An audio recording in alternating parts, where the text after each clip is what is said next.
네, 안녕하세요. 주식은 역시 기리기리스의 기리십니다. 안녕하세요, 기리분들. 자, 금요일이 이렇게 끝나게 되었습니다. 이번 주는 뭔가 주식한 것 같지도 않은데, 이렇게 또 한 주가 끝나니까 이게 맞나? 라는 생각도 좀 드네요. 어쨌든 오늘 경제 소식 빠르게 보고 다음 주를 또 준비해 보도록 하겠습니다. 같이 공부하시죠. 렛츠 기릿!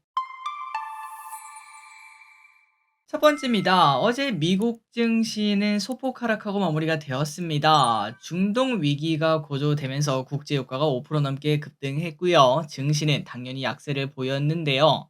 유가 급등으로 에너지 섹터는 상승했으나 대부분의 섹터는 하락 마감했습니다. 그리고 이 와중에 주요 일정으로는 주간 신규 실업 수당과 ISM 서비스업 지수 발표가 있었는데 주간 신규 실업 수당은 예상보다는 조금 높게 그러나 여전히 낮은 수준을 유지하면서 큰 걱정은 나오지 않았다고 합니다. 또 이 와중에 ISM 서비스업 지수는 예상치 51.7보다 높은 54.9를 기록하며 침체에 대한 우려감이 완화되고 국채는 상승했다고 하네요. 그리고 개별주로는 엔비디아가 좋았습니다. 블랙웰의 수요가 엄청나다라는 젠슨왕의 발언이 나오면서 3%나 상승한 반면 하지만 테슬라는 주요 행사를 앞두고 CIO가 사임하면서 이틀 연속 하락하는 모습을 나타냈습니다. 다음입니다. 유가 100달러 간다. 이스라엘이 이란의 석유 시설을 타격할 수 있다는 우려감이 나오면서 유가 100달러 시나리오가 다시 고개를 들고 있습니다. 물론 실제로 그 현상이 나타나진 않을 것 같긴 한데요. 그럼에도 불구하고 또 주말 아니겠습니까? 주말 사이에 이스라엘이 뭔가를 할 것 같다라는 전망이 나오면서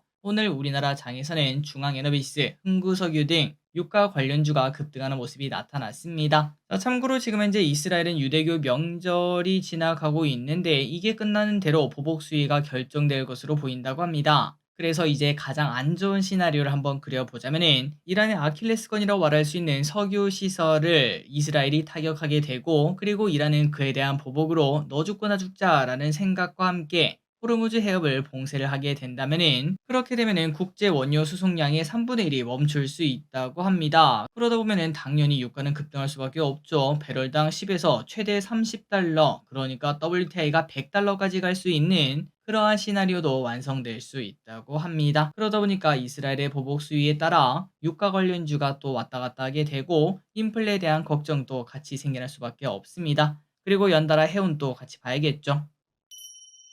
다음입니다. 그래도 이 와중에 미국 해운 소식은 잘 봉합이 되었습니다. 유가 상승으로 인플레이션에 대한 걱정이 앞서는 가운데 다행스럽게도 미국 항만 노조 파업은 종료가 되었는데요. 항만 파업으로 미국에서는 자금률이 떨어지는 커피, 소고기 등 식자재 가격이 최근 급등했다고 하고 코로나 때 위기를 겪었던 이제 시민들은 사재기에 먼저 나서는 모습이 나타났으며 생필품, 패닉 바잉까지 나타났었다고 합니다. 그래서 이 파업은 하루 최대 6.6조 원의 손실을 가져올 것으로 예상이 되었는데 그래도 빠르게 마무리가 되었고 아마도 정부가 나서서 손을 쓴 것으로 보인다고 합니다. 그래서 오늘 해운주는 하락하는 모습. 다만 이제 호르무즈 해협 위쪽에 봉쇄가 되니 많이 이런 얘기가 나타난다면 또다시 급등할 수밖에 없겠죠. 다음입니다. 어제 하락 마감한 테슬라. 그런데 JP 모건이 섬뜩한 경고를 보냈습니다. 테슬라의 급락 가능성을 경고하며 목표가 130달러를 제시했는데요. 지금 현재 240달러, 어제 하락했는데도 240달러니까 거의 반토막이랑 비슷한 수준입니다. 자, 그렇다면 그 이유가 뭔가? 테슬라는 전기차 경쟁 심화와 수요 둔화라는 악재 속 연간 인도량이 처음으로 증가하지 않을 위기에 처했다고 하는데 그러니까 역성장이라는 거겠죠. 참고로 작년 인도량이 181만 대인데 올해 현재까지 129만 대를 인도했으니까 앞으로 50만 대 이상을 팔아야 되는데 그게 쉽지 않을 거라고 합니다. 그래서 앞으로 이걸 달성하지 못하게 되면은 투자 심리가 급격히 흔들릴 수밖에 없고 심지어 130달러도 관대한 수준이다. 이렇게까지도 말을 했다고 하니까 과연 테슬라는 앞으로 올라갈 수 있을지 아니면은 떨어지게 될지 혹은 JP모건의 예상대로 전기차 판매량이 좀 둔화될지언정 또 테슬라는 이벤트의 신 아니겠습니까? 이번 10월 10일 이벤트를 통해서 다시 또 상승하는 모습을 나타내 줄지 좀 더 볼 필요가 있겠습니다. 다음입니다. 윤 대통령은 이번 국군의 날 기념사를 통해서 북한에 강한 경고를 보냈죠. 그러다 보니까 김정은까지 등장해서 실명까지 거론하며 핵을 보유하고 있는 국가의 문전에서 군사력의 압도적 대응을 입에 올렸는데 뭔가 온전치 못한 사람이 아닌가라고 강하게 대응을 했습니다. 자, 물론 2022년에도 실명으로 비난한 적이 있긴 하지만 군사적 긴장감이 높아질지 볼 필요가 있겠습니다. 다음입니다. 폰 바꾸라는 삼전의 계략인가? 지금 커뮤니티 등에서는 삼전이 폰 판매량을 올리기 위해서 독을 풀었다, 이러한 의미를 담은 짤이 돌아다니고 있습니다. 그만큼 이번 상황이 어이가 없을 정도로 충격적이라는 거겠죠. 최근 갤럭시 S10, 노트 10 등 구형폰에서 무한 재부팅이 나오고 있다고 하고, 그 이유는 하나의 업데이트로 현재 보인다고 합니다. 그래서 혹시나 이제 기르분들 중에서 이 증상이 나타났다면은 서비스 센터에 방문하면 바로 해결이 가능하다고 하는데, 그나저나 S10, 뭔가 S10이라고 해서 되게 옛날 폰 같지만 2019년에 출시된 폰입니다. 그러니까 뭐 완전 폐기될 정도의 오래된 폰, 뭐 그 정도는 아닌데, 그럼에도 불구하고 이러한 문제가 발생했다고 하네요. 다음입니다. 런데이도 돈을 많이 쓴다. 신발 그리고 편한 옷만 있으면 될 거라고 생각한 런데이. 그래서 개인적으로 먹고 살기가 좀 힘들어지며, 원래는 우리 골프, 필라테스 이런 게 좀 유행이던 시절도 얼마 전에 있지 않았겠습니까? 그런데 거기서 테니스로 이제 이동을 했고, 그리고 또 테니스에서 러닝으로 취미가 이렇게 좀 가격대가 낮아지는 경향이 있다고 생각을 했습니다. 그러나 일부 런데이를 하는 사람들은 생각보다 큰 돈을 쓰고 있다고 하네요. 전문 의류, 전문 신발 이런 것들에게 돈을 쓰고 있으며, 풀 착장을 하면은 수백만 원까지 옷에 바르고 달린다고 합니다. 자, 물론 아마추어에게는 이러한 장비는 거의 의미가 없다라고 볼 수 있겠죠. 3km, 5km 뛰는데 그런 장비는 딱히 필요가 없을 것 같긴 한데, 그럼에도 이제 또 밖에 나가면은 같이 뛰는 사람들이 '야, 저 사람은 얼마짜리 입네. 얼마짜리 신네.' 이런 것들이 또 눈에 보이지 않겠습니까? 그래서 남들에게 지기 싫은 마음에 러닝 장비, 의류에 큰돈을 지출하는 현상도 나타난다고 합니다. 그러다 보니까 실제로 잘 나가는 러닝화 같은 경우에는 구하고 싶어도 구할 수 없는 품절 사태도 나타난다고 하죠. 다음입니다. 로봇은 당연히 무궁무진 성장만 할 것이라고 생각했는데, 작년에 협동 로봇 시장이 역성장을 했었다고 합니다. 물론 일시적으로 고금리 그리고 경기 변동 때문에 이런 일이 생겼다고는 하지만 조금은 충격적이라고 말을 해볼 수 있겠죠. 특히 미국 그리고 유럽에서 수요 감소가 크게 나타났다고 합니다. 그런데 협동 로봇을 쓰는 나라는 어딜까요? 맞습니다. 당연히 인건비가 높은 선진국에서 크게 수요가 나타나야 정상인데, 여기서 감소하니까 전 세계적으로 많이 줄었다는 거겠죠. 다만 업계에서 예상하기는 올해부터는 다시 증가할 것으로 보이며, 그 증거도 확실하다고 합니다. 실제로 올해 이제 협동 로봇을 파는 기업들의 실적을 보면은 전부 다 증가하는 모습을 이미 보여주고 있다고 합니다. 그러니까 걱정할 필요는 없다고 하네요.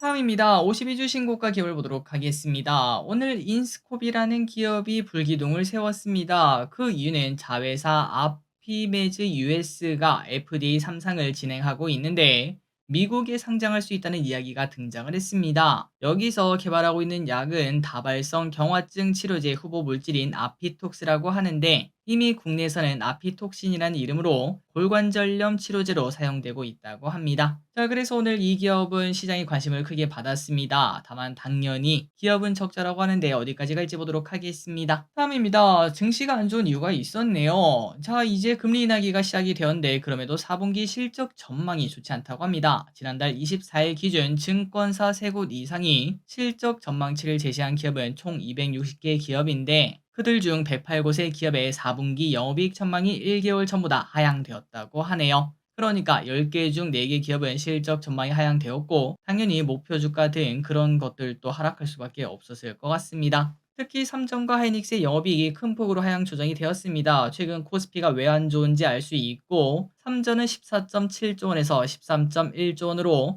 SK하이닉스는 8.5조에서 8.1조로 줄었다고 합니다. 자, 그렇다면 그 반면 상향된 건 몇 개인가 봤더니 85곳.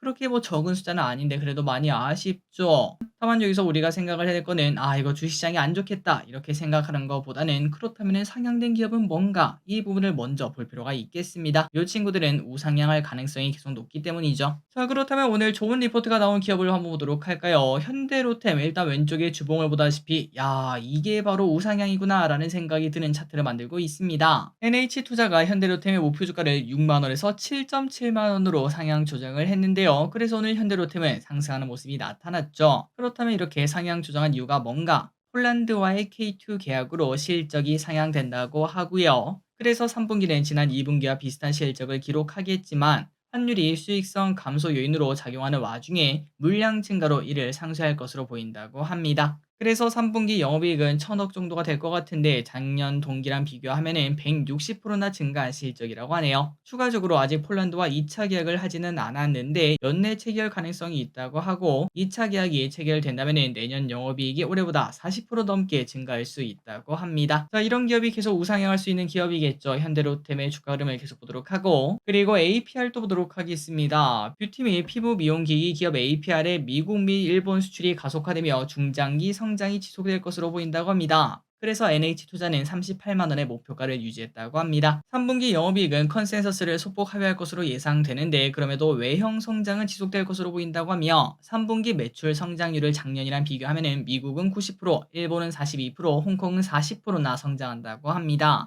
특히 9월 가정용 미용기기 수출액은 역대 최대치를 기록했고 작년이랑 비교하면 140%나 증가한 수준이라고 하네요. 자, 그래서 결국 3분기 실적은 아쉽지만 4분기와 내년 1분기는 충분히 기대할 수 있는 상황이며 특히 4분기는 주요 쇼핑 시즌이 존재하고 있죠. 그래서 만약에 지금 APR이 조정을 받는다면은 매수가 충분히 가능하다. 이러한 의견이라고 합니다. 다음입니다. 인테리어 업체들이 올해 들어 매출이 급증하는 모습이 나타났다고 합니다. 그 이유가 뭔가 봤더니 2030의 내 집 마련이 최근 좀 증가했죠. 뭐 여러 가지 특공 그런 것들이 또 2030에 맞춰져 있지 않겠습니까? 그러다 보니까 꾸미기, 개성에 관심이 많은 2030이 인테리어까지 돈을 쓰고 있다고 합니다. 자, 그래서 실제로 우리나라 상장된 인테리어 관련주라고 말할 수 있는 한샘, 현대리바트, 작년까지는 적자였거든요. 그런데 올해 들어서 흑자 전환을 하고 있고 왼쪽의 차트를 봐도 최근 들어 이제 조금씩 올라가는 모습을 나타내고 있습니다. 앞으로 이제 건설 경기도 좋아진다라고 하는데 갈수록 인테리어도 좋아질지 볼 필요가 있겠습니다. 다음입니다. 지역 카페를 사용하시는 분들이 많으시죠. 보통 10%, 20% 정도 절약할 수 있다 보니까 사실상 우리 주식보다 수익률이 높은 상품이라고도 말을 해볼 수 있겠습니다. 하지만 지역 화폐 본래 취지와는 좀 다르게 지역 화폐 사용처를 보니 대형 매장에 치우치는 모습이 나타났다고 합니다. 그러니까 새로운 소비를 창출하는 게 아니다 보니까 약간 본래 의지랑 살짝은 어긋나고 있다 이런 평가가 나온다고 해요. 실제 데이터를 보면 슈퍼마켓 등에서 26%, 식당, 카페 등에서 24%로 원래 자주 가는 곳에서 주로 사용되는 모습이 나타났다고 합니다. 실제로 국책연구기관의 연구에 따르면 지역 화폐 구조원 발행을 하고 나니 2천억이 넘는 경제적 손실이 발생했다 이러한 데이터도 있다고 하니까 미국 등 전 세계에서는 지역 화폐를 없애는 그러한 분위기도 나타나고 있다고 하네요. 다음입니다. 초코파이가 출시 50주년을 맞아서 투명 포장지를 선보였다고 합니다. 예전에는 투명 포장지에 초코파이가 들어있던 거 뭔가 기억이 날 듯 말 듯 한데요. 혹시나 기억이 이제 빡하고 완벽하게 난다면은 지금 이제 기르분들의 나이를 어느 정도 추정할 수 있겠습니다. 어쨌든 이 추억을 떠오르게 하는 레트로 초코파이는 리뉴얼된 패키지 초코파이에 증정용으로 묶여서 나간다고 합니다. 한정판으로 30만 개만 출시된다고 하니까 혹시나 이제 추억이 조금 필요하다. 그렇다면 찾아보시는 것도 괜찮을 것 같습니다. 마지막 소식입니다. 그래서 한다는 겸 안다는 겸 오늘 오전 민주당에서는 금투세에 대한 회의가 있었는데요. 그래서 오늘 결론이 나오나 싶었지만 또 미뤄지고 있습니다. 오늘 그래서 결과가 뭐냐? 금투세 도입에 대한 결론과 결론을 내리는 시점까지 모두 지도부에 위임하는 것으로 결론이 났다고 하는데 아니 그게 뭐 오늘 뭐 한 거지? 라는 생각이 좀 들더라고요. 일단은 유예와 폐지하자는 주장이 시행을 유지하자 이러한 주장보다는 많았다고 하는데 지도부의 결정을 위임한 만큼 아무래도 유예로 되지 않겠나 싶다고 합니다. 자, 오늘의 공부 여기까지 끝났습니다. 항상 이렇게 같이 공부해서 진심으로 감사합니다. 지금까지 길이셨습니다. 빠이요.